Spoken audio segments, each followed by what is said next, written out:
சர்வதேச அரசியல்ல ஒரு பதட்டமான ஒரு பகுதி எங்க அப்படின்னா, இஸ்ரேலுக்கும், காசாவுக்கும், பாலஸ்தீனத்துக்கும் இடையில இருக்கக்கூடிய ஒரு இடத்துல தான். அது இன்னைக்கு நேத்து இல்ல, பல நூற்றாண்டுகளாக, பல 10 வருடங்களாக அந்த இடத்துல கன்டினியூஸா பிரச்சனைகள் வந்துட்டே இருக்கு. இப்ப லாஸ்ட்டா அக்டோபர் 7ல காசால இருக்கக்கூடிய ஹமாஸ் தீவிரவாதிகள் என்ன செய்தாங்க அப்படின்னா, இஸ்ரேலை நோக்கி ஏவுகணையை விட்டு கிட்டத்தட்ட ஒரு 1200 பேரை சாகடிச்சாங்க. அதோட கிட்டத்தட்ட ஒரு 300 பேருக்கு மேல பயண கைதிகளை பிடிச்சு கொண்டு போய் வச்சுருந்தாங்க. இதனால் என்னென்னா இஸ்ரேல் ஹமாஸ் அடிக்க ஆரம்பித்து அதில் நிறைய உயிர் சேதங்கள் கிட்டத்தட்ட ஒரு 40,000 பேருக்கு மேலே இறந்ததாக சொல்கிறாங்க.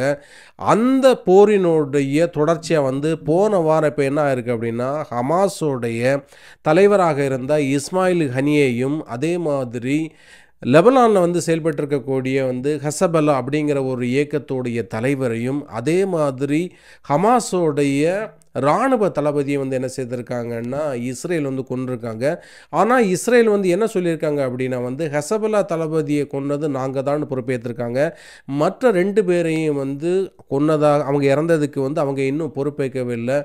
இந்த நிலையில் இந்த மிடில் ஈஸ்டில் ஈரானுக்கும் இஸ்ரேலுக்கும் போர் நடக்கிறதுக்கான வாய்ப்புகள் இருக்கா அப்படின்னு கேட்டால் சர்வதேச ஊடகங்கள் எல்லாமே ஆமாம், ஈரான் இஸ்ரேலை அடிக்க போகுது. ஏன் அடிக்க போகுது அப்படின்னா இந்த இஸ்மாயில் ஹனியை எங்கே வச்சு கொண்டாங்கன்னா ஈரான் தலைநகர் டெஹரானில் வச்சு தான் என்ன செய்திருக்காங்க, கொன்னிருக்காங்க. அதனால் இவங்க ஏற்கனவே பிளான் பண்ண மாதிரி ஈரான் இஸ்ரேல் அடிக்க போகுது. அப்படி அடிக்க போகும்போது அமெரிக்காவும் பிரிட்டிஷும் பார்த்துட்டு இருக்குமா, அதனால் ஒரு பெரிய போர் மூழ்கிறதுக்கான வாய்ப்பு இருக்கா அப்படிங்கிற பற்றி தான் நாம் இந்த வீடியோவில் அலச போகிறோம். நான் உங்கள் Raju. This is evening drops. Welcome to our friends club.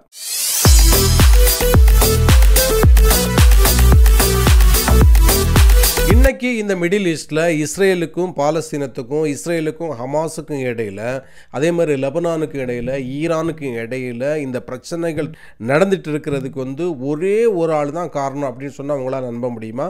ஆமாங்க, நம்பி தான் ஆகணும். அது யார் அப்படின்னு கேட்டாச்சுன்னா ஹிட்லர்.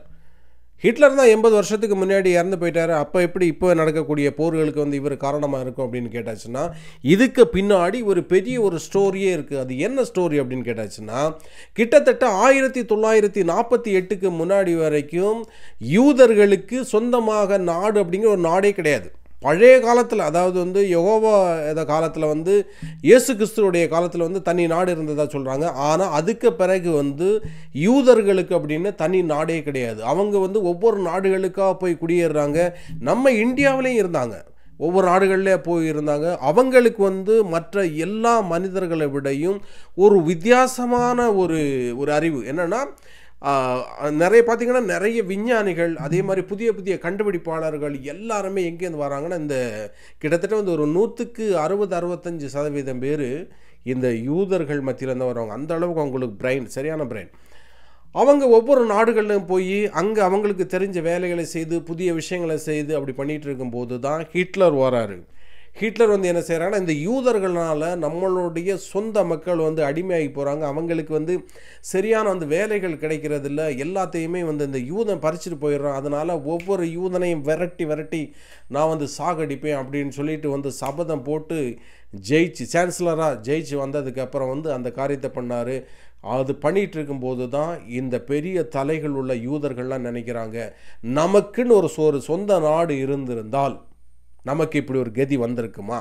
நிச்சயமாக வந்திருக்காது. அதனால் உடனே நம்ம என்ன செய்கிறோம் அப்படின்னா, நமக்குன்னு ஒரு நாடை நம்ம உருவாக்குறோம் அப்படின்னு ஒரு தீர்மானம் போடுறாங்க. நமக்குன்னு ஒரு நாடுனா இதுக்கு முன்னாடி நம்ம தலைமுறையில் இருந்தது எங்கே? அது இருந்தது எங்கேன்னா அது இஸ்ரேல்னு ஒரு நாடு. அது பைபிளில் சொல்லப்பட்டிருக்கு. அதே மாதிரி யூதர்களுடைய புனித நூல்லே சொல்லப்பட்டிருக்கு.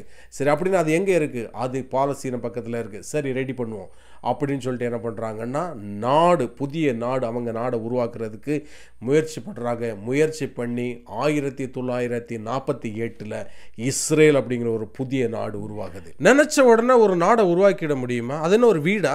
எங்கேயா ஒரு இடத்துல ஒரு 10 சென்டோ 5 சென்டோ வாங்கி, இல்லைன்னா 1 கிரவுண்டோ 2 கிரவுண்டோ வாங்கி ஒரு வீடை வச்சு அப்படி இருக்கிறதுக்கு ஒரு நாடுங்க. அது மொத்த யூத இனம் அந்த இடத்துல குடியேறணும் அப்படின்னு சொல்லிட்டு ஒரு ரகசியமாக ஒரு திட்டத்தை போடுறாங்க. அந்த திட்டத்தை போட்டு அதை என்ன பண்ணுறாங்கன்னா சூப்பராக பக்காவாக எக்ஸிக்யூட் பண்ணுறாங்க. என்ன செய்கிறாங்க அப்படின்னா, பாலஸ்தீனம் பக்கத்தில் இருக்கக்கூடிய அந்த இஸ்ரேலுங்கிற இடத்துக்கு ஒரு பேங்கை கொண்டு ஃபஸ்ட்டு அந்த இடத்துல வைக்கிறாங்க. வச்சுட்டு அதுலேருந்து பக்கத்தில் இருக்கக்கூடிய மக்களுக்கு என்ன செய்கிறாங்கன்னா தாராளமாக கடன் கொடுக்குறாங்க. அதை லேண்டை வச்சு கடன் கொடுக்குறாங்க. கடன் கொடுத்து ஒரு கட்டத்துக்கு மேலே அவங்களால அந்த காசை திருப்பி கட்ட முடியலைன்னா அந்த லேண்டை வந்து என்ன செய்கிறாங்கன்னா இந்த பேங்கு வந்து டேக் ஓவர் பண்ணுது. இப்படியே டேக் ஓவர் பண்ணி என்னென்னா ஒரு நாடையே ரெடி பண்ணிட்டாங்க. அதுதான் யூதர்கள். ஒரு நாட்டை உருவாக்கியாச்சு. உருவாக்கினோடனே வந்து எல்லா பிரச்சனைகளும் முடிஞ்சு போச்சா? இல்லைங்க. அப்போதுலேருந்து தான் பிரச்சனைகள் வந்து ஆரம்பமாகுது. ஏன்னா பாலஸ்தீனம் சொல்லுது, எங்களை ஏமாற்றி வந்து என்ன செய்துட்டாங்கன்னா எங்களுடைய நிலங்களை எல்லாம் பிடுங்கிட்டாங்க அப்படின்னு சொல்லிட்டு இஸ்ரேலுக்கு எதிராக அப்போதுலேருந்து மோதல்கள் வந்து என்ன செய்யுது ஆரம்பமாகுது. அதுக்கு வந்து ஈரான் சப்போர்ட் பண்ணுது, லெபனான் சப்போர்ட் பண்ணுது. ஒரு கட்டத்தில் வந்து என்னென்னா அவங்க ஒரு தனித்தனி ஆயுத குழுக்கள் வந்து உருவாகுது. அதில் உருவான ஒன்று தான் ஹமாஸ். அதே மாதிரி தான் லெபனானில் வந்து உருவான ஒன்று தான் வந்து என்னென்னா ஹெசபெல்லா. இவங்க 2 பேருமே சேர்ந்து என்ன செய்கிறாங்கன்னா ஈரானோட சேர்ந்து அடிக்கடி இஸ்ரேல் வந்து தாக்குறாங்க. ஆனால் இஸ்ரேல் வந்து எப்போவுமே ஸ்ட்ராங். என்னென்னா அவங்களுக்குன்னு ஒரு பிரச்சனை வரும்போது அவங்க எல்லாருமே வந்து என்ன செய்துருவாங்கன்னா ஒன்று சேர்ந்துருவாங்க. அவங்க கவர்மெண்ட்டு கூட தனி ஒரு ஆளாக வந்து என்ன செய்ய மாட்டாங்க. அவங்க கவர்மெண்ட் இருக்காது. எப்போவுமே சேர்ந்து தான் ஆட்சி அமைப்பாங்க. இந்த நிலையில தான் அடிக்கடி அங்கே பிரச்சனைகள் வந்துட்டே இருக்க இங்கே இருந்து ஒரு ஏவுகணை அங்கே போய் விழும், அங்கே இருந்து இங்கே அடிப்பாங்க. இப்படி மாறி மாறி மக்கள் வந்து இறந்துக்கிட்டே இருப்பாங்க. அதாவது குறைஞ்சபட்சம் பார்த்தாச்சுன்னா ஒரு மாதத்தில் வந்து மோதல்கள் இல்லாத நாளுகளே இல்லை அப்படிங்கிற அளவுக்கு பாலஸ்தீனமும் இந்த காசா பகுதியில் இஸ்ரேலும் மாறி மாறி அடிச்சுக்கிட்டே இருக்கும். இப்படி அடித்து வந்து ஒரு கட்டத்தில் வந்து பிரச்சனைகள் பெரிதாகும். அடுத்த டக்குன்னு அது அப்படியே வந்து சால்வ் ஆகும். அதே மாதிரி மறுபடியும் வந்து பிரச்சனை வரும், மறுபடியும் சால்வ் ஆகும். இப்படி போயிட்டு இருக்கும்போது தான் அக்டோபர் 7ஆம் தேதி ஹமாஸ் அப்படிங்கிற ஆயுத குழு வந்து என்ன செய்யுது அப்படின்னு கேட்டாச்சுன்னா இஸ்ரேலுக்குள்ளாடி வந்து ராக்கெட்டை வந்து வீசுகிறாங்க. கிட்டத்தட்ட 1200 இஸ்ரேல் சிட்டிசன்ஸ் வந்து இறந்து போகிறாங்க. ஒரு 300 பேரை வந்து என்ன செய்கிறாங்க பயண கைதியாக கிட்னாப் பண்ணி கொண்டு போயிடுறாங்க. அது உடனே வந்து இஸ்ரேல் என்ன சொல்லுது அப்படின்னா எங்கள் மக்களை தொட்ட இந்த 1200 பேர் அழித்தவங்களை நாங்கள் அவங்க எங்கே இருந்தாலும் தேடி அழிப்போம். அதைத்தான் இப்போ அவங்க பண்ணிட்டு இருக்காங்க. அவங்கள்ட்ட வந்து ஒரு சூப்பரான ஒரு உளவு அமைப்புன்னு இருக்குது, மொசாத். இது வந்து என்ன பண்ணும் அப்படின்னா இந்த செயலை செய்தது யார், இதுக்கு பின்னாடி மூளையாக செயல்பட்டவங்க யார், இது யார் திட்டம் போட்டிருப்பாங்க, இதை வந்து எக்ஸிக்யூட்டிவ் பண்ணது யார், எல்லா லிஸ்ட்டையுமே வந்து இந்த மொசாட் என்ன பண்ணும் அப்படின்னா கரெக்டாக தூக்கிட்டு இவங்க எங்கே இருக்காங்க என்ன அப்படிங்கிற மாதிரி பார்த்து அவங்கள வந்து என்ன செய்யணும்னா போட்டு தள்ளும். அப்படி தான் வந்து என்னென்னா போன வாரம் இதில் ஈரானில் வந்து புதிய ஜனாதிபதி பதவி ஏற்கிறதுக்கு தான் வந்து இந்த ஹமாஸோடைய தலைவர் வந்து இஸ்மாயில் ஹனியா போயிருந்தார். அவர் இருந்த இடத்த கரெக்டாக கெஸ் பண்ணி என்ன செய்திருக்காங்கன்னா வந்து ஏவுகணையில் அடித்து அவரையும் அவருடைய பாதுகாவலரை வந்து கொண்டு இருக்காங்க. அதுவும் எங்கே, அதாவது வந்து டெஹரானில் முக்கியமான ஒரு இடத்துல வந்து அவரை வந்து போட்டிருக்காங்க. இது ஈரானுக்கு சர்வதேச அளவில் வந்து ஒரு பெரிய ஒரு தலைகுனிவை பார்க்கப்படுது. என்னென்னா இவ்வளவு செக்யூரிட்டி ஃபோர்ஸஸ் இருக்கும்போது வந்து இவ்வளோ பெரிய ஒரு முக்கியமான ஒரு ஆளை எப்படி போட்டாங்க. இவர் வந்து அதாவது இந்த இஸ்மாயில் ஹனியை வந்து எங்கே இருந்தார்னா கத்தாரில் தான் இருந்தார். கத்தாரில் இருந்து ஹமாஸும் இஸ்ரேலும் வந்து என்ன செய்துட்டு இருந்தாங்கன்னா பேச்சுவார்த்தை நடத்திட்டு இருந்தாங்க. இதுக்கு வந்து யார் சப்போர்ட் பண்ணிட்டு இருந்தாங்கன்னா கத்தாருடைய பிரதமர் வந்து சப்போர்ட் பண்ணிட்டு இருந்தார். அவர் தான் வந்து ஒரு நடுநிலைவாதியாக இருந்து இவங்களுக்குள்ளாடி பேச்சுவார்த்தை நடத்தி எல்லாமே சரி சுமூகமாக முடிக்கிறதுக்கு பண்ணும்போதே இந்த நிலையில தான் வந்து ஒரு நடுநிலையாளராக இருந்து இந்த பேச்சுவார்த்தைக்கு வந்து எல்லா ஏற்பாடுகளும் செய்துட்டு இருந்த கத்தாருடைய பிரதமர் வந்து என்ன சொல்கிறாங்கன்னா நீங்கள் வந்து ஒரு பக்கம் பேச்சுவார்த்தை நடத்திக்கிட்டே அதே நேரத்தில் வந்து நீங்கள் எதிர் தரப்பில் வந்து நீங்கள் ஆட்களை அடிச்சிட்டு இருந்தீங்கன்னா இது எப்படி வந்து இந்த பேச்சுவார்த்தை சுமூகமாக போகும், எப்படி அந்த இடத்துல வந்து ஒரு அமைதி உருவாகும். இப்போ நீங்கள் பண்ணியிருக்கக்கூடிய விஷயங்கள் வந்து மறுபடியும் அந்த இடத்துல வந்து அமைதியே இல்லாத அளவுக்கு வந்து என்ன போகுதுன்னா செய்ய போகுது அப்படின்னு சொல்லிட்டு வந்து அவர் ரொம்ப கவலையில் பேசியிருந்தார். ஆனால் அந்த கவலை பற்றியெல்லாம் இஸ்ரேல் திங்க் பண்ணுறதே கிடையாது. என்ன அப்படின்னா இஸ்ரேலுக்கு வந்து 4வது பக்கத்தில் இருந்தும் எப்போவுமே அவங்களுக்கு வந்து நெருக்குதல் இருந்துகிட்டே தான் இருக்கும். அந்த நெருக்குதல் இருக்கிறனால அவங்க எப்போவுமே உஷாராக தான் இருப்பாங்க. உஷாராக இருக்கிறது மட்டும் இல்லை, அவங்க சிட்டிசனுக்கு வந்து ஒரு பிரச்சனை அப்படின்னா அந்த பிரச்சனைக்கு யார் காரணமோ அவங்க உலகத்தில் அதாவது யூனிவர்ஸில் எந்த கோளில் இருந்தாலும் அந்த கோளில் போய் என்ன செய்துருவாங்க அவங்கள சோழியை முடிக்கிறது தான் இஸ்ரேலுடைய வழக்கம். அதைத்தான் இப்போ பண்ணியிருக்காங்க. ஆனால் இப்போ என்ன போகுதுன்னா இந்த ஈரானும் சரி லெபனானும் சரி அதே மாதிரி பாலஸ்தீனும் சரி சேர்ந்து வந்து இஸ்ரேலை அட்டாக் பண்ண போகிறாங்க. ஆனால் அவ்வளோ சீக்கிரத்தில் வந்து இஸ்ரேல் அட்டாக் பண்ண முடியுமா? முடியாது. ஏன்னா பெரிய அண்ணன் ஒரு ஆள் இருக்கார் அவங்களுக்கு ரொம்ப சப்போர்ட்டாக. இஸ்ரேல் வந்து எப்போவுமே அவங்களுக்கு வந்து ஒரு சின்ன தம்பி தான். யார் அந்த பெரிய அண்ணன் கேட்டாச்சுன்னா அமெரிக்கா. அதே மாதிரி வந்து இன்னொரு அண்ணன் இருக்கார். அது யாருன்னா யூகே, பிரிட்டிஷ். இவங்க வந்து என்ன செய்கிறாங்க அப்படின்னா உடனே இஸ்ரேலுக்கு வந்து கை கொடுக்குறாங்க. கை கொடுக்குற மட்டும் இல்லை, இப்போ வந்து என்ன செய்திருக்காங்கன்னா உடனே வந்து கப்பல்கள், அதாவது வந்து ஆயுத கப்பல்கள் எல்லாம் கொண்டு போய் அங்கே போய் நிப்பாட்டியிருக்காங்க.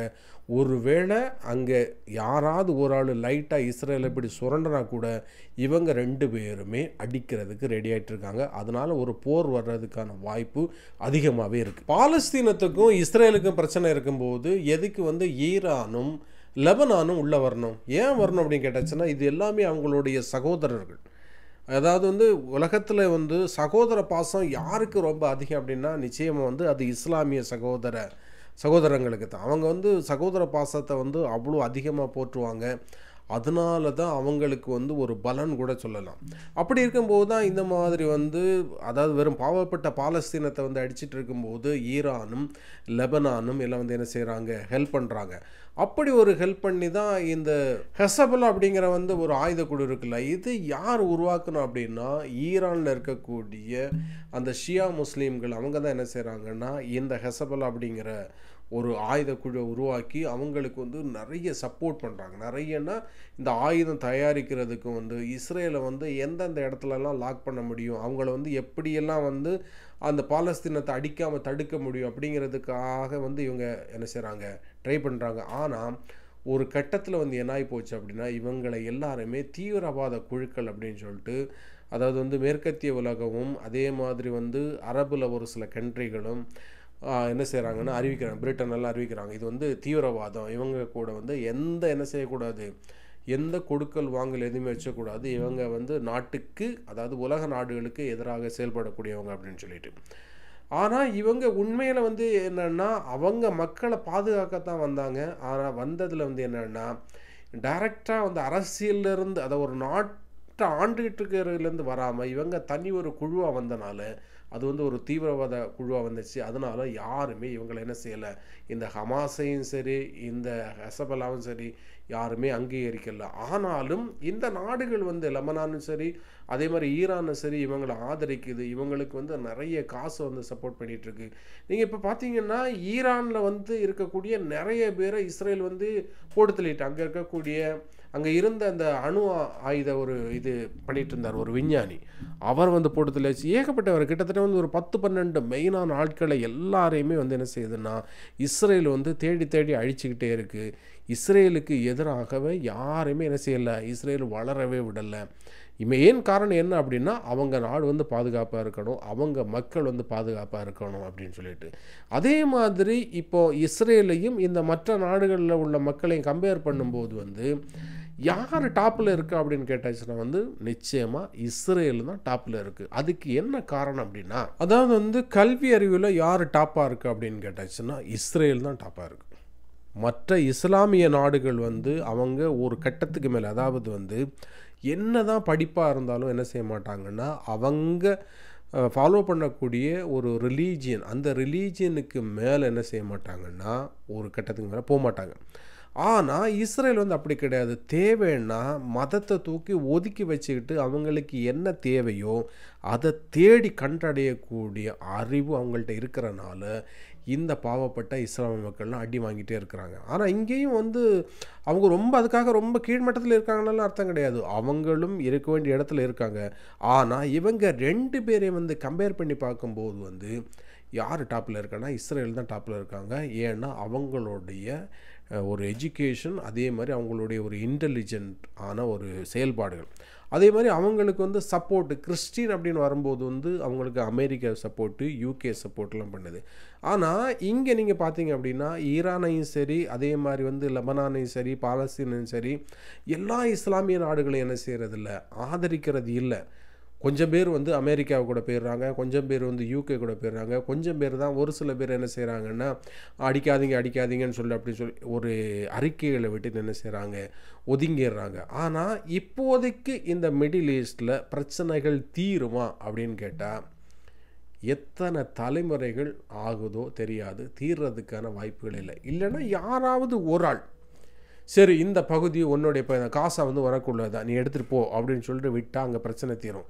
ஆனால் 2 பேருமே விடுறதுக்கான வாய்ப்புகளே இல்லை. என்ன இது பேசிகிட்டு இருக்க லூசுத்தனமாக, நமக்கு சொந்தமான பகுதியை வந்து நம்மளால் விட்டு கொடுத்துட்டு போக முடியுமா அப்படின்னு சில பேர் கோபத்தில் வந்து கேட்கலாம். நிச்சயம் நியாயம்தான், அது நியாயம்தான். ஆனால் ஒரு அமைதி வரணும், எல்லாருமே நல்லபடியாக வாழணும் அப்படின்னு நினச்சா யாராவது ஒரு ஆள் விட்டு கொடுத்து தான் போகணும். ஆனால் அது இப்போதைக்கெல்லாம் நடக்கிறதுக்கு வந்து வாய்ப்பே கிடையாது. ஏன்னா 2 பேருமே சொல்லக்கூடியது வந்து ஜெருசலேம் அப்படிங்கிற ஒரு பகுதி அதில் இருக்குது. இந்த ஜெருசலேம் அப்படிங்கிறது வந்து 2 பேருக்குமே புனிதமான இடம். அது இஸ்லாமியர்களுக்கும் புனிதமான இடம், அதே மாதிரி வந்து யூதர்களுக்கும் கிறிஸ்தவர்களுக்கும் புனிதமான இடம். அதனால் ஜெருசலேமை வந்து 2 பேருமே விட்டு கொடுக்க போகிறது கிடையாது. அதாவது இவங்க வந்து இதை விட்டு கொடுக்கறதுக்கு வாய்ப்புகள் இல்லாதனால அந்த இடத்துல போர் நடக்காமல் இருக்கிறதுக்கு வந்து சான்ஸே இல்லை அப்படின்னு தான் விஷயம் தெரிஞ்சவங்க பெரியவங்க சொல்கிறாங்க. நானும் அதைத்தான் சொல்கிறேன். இந்த வீடியோ உங்களுக்கு சில விஷயங்களை சொல்லி தந்திருக்கோம் அப்படின்னு சொல்லிட்டு நான் நம்புகிறேன். தொடர்ந்து நம்ம வீடியோ வந்து நிறைய பேர் வாட்ச் பண்ணிட்டுருக்கீங்க. ஆனால் தயவுசெய்து சப்ஸ்கிரைப்ஸ் பண்ணுங்கள் காய்ஸ், பண்ணி நம்மளை சப்போர்ட் பண்ணுங்கள். இன்னும் இதே மாதிரியான ஒரு சுவாரஸ்யமான வீடியோவில் உங்களை சீக்கிரமாக சந்திக்கிறேன். அது வரைக்கும் பாய் பாய், see you.